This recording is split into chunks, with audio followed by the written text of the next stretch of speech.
జీవహింస చేయకూడదు అని చాలామంది అంటుంటారు. జీవహింస చాలా అపచారము. దేవాలయాల దగ్గర కోళ్లను, మేకలను, గొర్రెలను బలిస్తున్నారు. మన దేవాలయాలు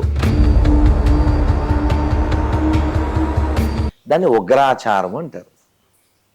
అది సదాచారం కాదు. నువ్వు అసలు అమ్మవేనా? నీ పిల్లలు నువ్వు బలి కొడతావా? 2.5 అంగుళాల నాలిక కోసం కోట్ల జీవుల్ని అలా కోస్తున్నారు, మసాలా వేస్తున్నారు, లోపల తోస్తున్నారు. నువ్వు కూర్చుని కంప్యూటర్ మీద టిక్ టిక్ అంటూ ఆర్డర్ KFCలో ఇచ్చి తినకూడదు. పంది భోజనం అంటే మండీ భోజనం అంటారు. పందులన్నీ కూర్చుని తింటుంటాయి అన్ని కలిసి ఒక ప్లేట్లోనే రాక్షసుల్లా. మనిషి మారాలి, మనిషి మాత్రమే మారగలడు. కాబట్టి హాయ్, హలో, నమస్తే, welcome to my channel. This is Lalitha from Lalitha stocks. ఈరోజు ఒక స్పెషల్ గెస్ట్ని మీ ముందుకు తీసుకొని వస్తున్నాను. ప్రముఖ ఆధ్యాత్మికవేత్త అయినటువంటి రాధా మనోహర్ దాస్ గారు మనతో పాటు ఉన్నారు. చాలా విషయాలు తనతో అడిగి తెలుసుకునే ప్రయత్నం అయితే చేద్దాం. నమస్తే గురూజీ. హరే కృష్ణమ్మ. హరే కృష్ణ. చాలా మంది మీతో ఇంటర్వ్యూ చేస్తుంటారు, అమ్మ. అన్ని కామన్ క్వశ్చన్స్ అడిగినారు. అమ్మ, నేను అందులో ఏమడగబోతున్నానంటే, మీ ఇంటర్వ్యూస్ చూసి కింద ప్రేక్షకులు కామెంట్స్ పెడుతుంటారు కదా, ఆ క్వశ్చన్స్లలో కొన్నిటిని తీసుకొని వచ్చా మీ ముందుకు. సో వాటికి ఆన్సర్ చేయాల్సిన బాధ్యత మన మీద ఉంది కాబట్టి నేను తెలియజేస్తున్నాను. ఫస్ట్ క్వశ్చన్, ఇప్పుడు హిందుత్వంలో ఉన్న వాళ్ళు జీవహింస చేయకూడదు అని చాలా మంది అంటుంటారు. జీవహింస చాలా అపచారము, చేయకూడదు, అయినా కూడా చేస్తున్నారు అని కొంతమంది అంటున్నారు. ఎలా చేస్తున్నారంటే, దేవాలయాల దగ్గర కోళ్లను, మేకలను, గొర్రెలను బలిస్తున్నారు హిందువులే. అది అంటే అది తప్పు కదా అని అంటున్నారు. దీనికి మీరు ఏం చెప్తారు? కళ్యాణాద్భుత గాత్రాయ కామితార్థ ప్రదాయనే శ్రీమద్ వెంకటనాథాయ శ్రీనివాసాయ మంగళం. ఇందాక ఒక పాట పాడాను, జీవహింస మానండి అనేటువంటి పాట. మన దేవాలయాలు అన్ని చోట్ల జీవహింస జరగదు. చాలా సెలెక్టెడ్ ప్లేసుల్లోనే జీవహింస జరుగుతుంది. ఇప్పుడు మనం ఉన్నది కూడా దేవాలయమే. ఇక్కడ కేవలం పూలు, పండ్లు, పత్రాలు ఇవే ఉంటాయి, హింస ఉండదు. మనకు కొన్ని లక్షల దేవాలయాలు ఉన్నాయి, కొన్ని లక్షల దేవాలయాల్లో హింస జరగదు, కొన్ని దేవాలయాలలో మాత్రమే జరుగుతుంది. అది గ్రామ దేవతలు అలాంటి చోటే జరుగుతుంది. దాన్ని ఉగ్రాచారం అంటారు. అది సదాచారం కాదు. మీకు ఒక ఉదాహరణ చెప్తాను. తెనాలి రామకృష్ణ సినిమా చూడండి. ఒక చిన్ని మేక పిల్లని తీసుకొచ్చి అలా బలివ్వకపోతే తెనాలి రామకృష్ణను ఆపుతారు. పంతులో నీకేం పని అంటాడు. అది ఇది తగ్గలేదు. ఇదం భ్రామ్యం, ఇదం క్షాత్రం. వాళ్ళు ఈయన గట్టిగా అడిగేసరికి వదిలేసి వెళ్ళిపోతారు ఆ మేకని. వెళ్ళిపోతూ, ఇగో అమ్మోరు రాత్రి గొర్ర పంత వద్దే జాత్త, పెళ్ళం పెట్టలో ఉన్నోడివి పో అంటాడు. మాకు తెలుసు నువ్వు అంటాడు. అక్కడే పడుకుంటాడు. అమ్మవారు పెద్ద అమ్మవారు, సినిమాలోనే మనకు భయం వేస్తుంది, అంత పెద్దగా ఉంటారు. ఈ భార్య, కొడుకు, ఆయన ఆ మండపం ఏదో ఉంటే పడుకుంటారు. వాళ్ళు పడుకున్న తర్వాత ఈయన వెళ్తాడు. వెళ్ళి, అమ్మ నువ్వు అసలు అమ్మవేనా? నీ పిల్లలు నువ్వు బలి కొడతావా అని గట్టిగా అడుగుతాడు. ఆవిడ వచ్చింది. వచ్చి, ఏంటి ఆయన భయం లేదా నీకు అంటే, ఎందుకమ్మా నువ్వు మా అమ్మవు కదా, అమ్మ దగ్గర భయం ఎందుకు? ఈ జీవులందరూ నీ పిల్లలే కదమ్మా, ఎందుకమ్మా వాళ్ళందరూ నువ్వు తింటావా?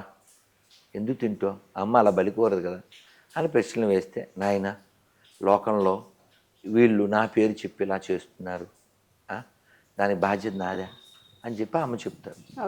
ఆవిడ అలా ఆనందపడి, పాయసం ఇది జ్ఞానాన్ని, ధనాన్ని ఇస్తుంది అని చెప్తుంది. ఆయన ఏం చేస్తాడు? ఒకసారి చూస్తా అంటాడు.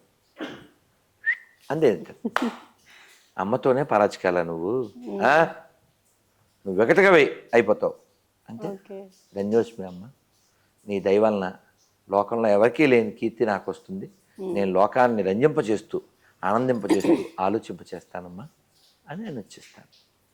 అలాగా లోకంలో మెచ్యూరిటీ అంటే ఏమిటి? రోజులు గడిచే కొద్దీ ఒక్కొక్క దాన్ని వదలడం. ఓకే. ఇప్పుడు ఇది 4వ ఇంటర్వ్యూ కదా, నాకు ఆల్రెడీ బోల్డ్ అంత ప్రయాణం చేసి వచ్చాను కదా, ఫ్లైట్లోనే దాదాపు 10 గంటల పైన ఉన్నాను. ఓకే. ఇవాళ భోజనం చేసేసరికి 5 అయింది, 5 దాటింది నాకు. ఒక్క భోజనం నిన్న మధ్యాహ్నం 2 ఎక్కడ, సాయంత్రం 5 ఎక్కడ?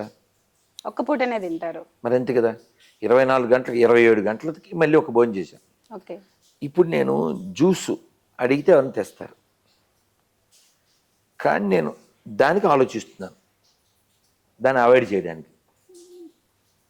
రాత్రి ఒక్క అరటిపండు పాపం ఎవరో ఫ్లైట్లో అడిగారు కూడా, వద్దమ్మా నా దగ్గర ఉందన్న, అది ఇవాళ తిన్నాను నేను. ఎందువల్ల అంటారు? పండు తినచ్చు కదా, అవును, జ్యూస్ తాగొచ్చు కదా, టిఫిన్ కూడా తినచ్చు కదా, ఎవరు వద్దంటారుగా, నీకు అవైలబిలిటీ ఉంది కదా, ఎందుకు తినవు? వదలాలి వదలాలి ఓకే. వదలాలనే భావన నీకు కలగాలి, వదలాలనే భావన నీకు కలగాలి. ఓకే. కానీ ప్రపంచంలో ఎక్కువ మంది ఎలా ఉన్నారు? వదలడం లేదు. ఎంతో చిన్న జీవితం ఆ సాంగ్లో ఉంటారు. అవును. ఇప్పుడు నువ్వు అలవాట్లను వదలకపోతే ఫైనల్గా ఏదో రోజు దీన్ని వదిలేస్తావు. ఏంటిది? దేహం. దేహం వదిలే లోపల మోహం వదలాలి. నువ్వు సోహం అని భగవంతుడికి దాసోహం చేయాలి. దీనికి ఏం అవసరం? జ్ఞానం అవసరం. దీనికి ఏం అవసరం? సాంగత్యం అవసరం. ఇవి చాలా తక్కువగా ఉన్నాయి. ఇది విస్తృతంగా పంచబడాలి, పెంచబడాలి. దానికోసం నా ప్రయత్నం నేను చేస్తున్నాను. అది పర్యటన కావచ్చు, ప్రవచనం కావచ్చు. నిన్న బ్యాంకాక్లో ఎయిర్పోర్ట్లో అదే ఫ్లైట్ ఎక్కేదానికి పోతున్నా, ఒక్కరు ఇద్దరు ముగ్గురు అలా చాలామంది గుర్తుపెట్టేశారు. సో దాదాపు ఒక 50 మంది 60 మంది వాళ్ళందరూ జై శ్రీరామ్ జై శ్రీరామ్ అంటూ ఇంక ఫోటోలు తీసుకుని బొట్టు పెట్టుకుని అలా. ఆ ఇన్స్పిరేషన్ ఎలా వచ్చింది? ఎలా వచ్చింది? మనం ఇస్తే వచ్చింది. ఓకే. దాన్ని కొనసాగించాలి, దాన్ని ఇవ్వాలి. నేను చెప్పాను నేను రాత్రి బ్యాంకాక్ ఎయిర్పోర్ట్లోనే, ప్రపంచంలో ఏ దేశం మీద దాడి చేయని జాతి మనం, ఎవరి చెడు కోరని జాతి మంది. కాబట్టి గర్వంగా చెప్పండి నేను హిందువుని అని. అలాగే ఈ మాంసాహార అలవాటు కేవలం నాలికకి సంబంధించింది. 2.5 అంగుళాల నాలిక కోసం కోట్ల జీవుల్ని అలా కోస్తున్నారు, మసాలా వేస్తున్నారు, లోపల తోస్తున్నారు. Physically not good for them, not good for the weather. ఫైనల్గా వాళ్ళు కర్మని పోగు చేసుకుంటున్నారు. ఓకే. కాబట్టి నువ్వు అమ్మవారి పేరు చెప్పిన, ఇంకో పేరు చెప్పిన, ఇంకో జీవిని బలి ఇవ్వడం అనేది అది ఆమోదయోగ్యం కాదు. కాబట్టి నీకు అవసరం ఉన్నదే నువ్వు తీసుకోవాలి. ఇప్పుడు ఆర్మీ వాళ్ళు తీసుకున్నారనుకో, అక్కడ అవసరం పర్పస్ ఉందంటారు. ఒక కట్లు కొట్టేవాడు, ఓ రాళ్ళు కొట్టేవాడు, నీకేం అవసరం? నువ్వు కూర్చుని కంప్యూటర్ మీద టిక్ టిక్ అంటూ ఆర్డర్ KFCలో ఇచ్చి తినకూడదుగా.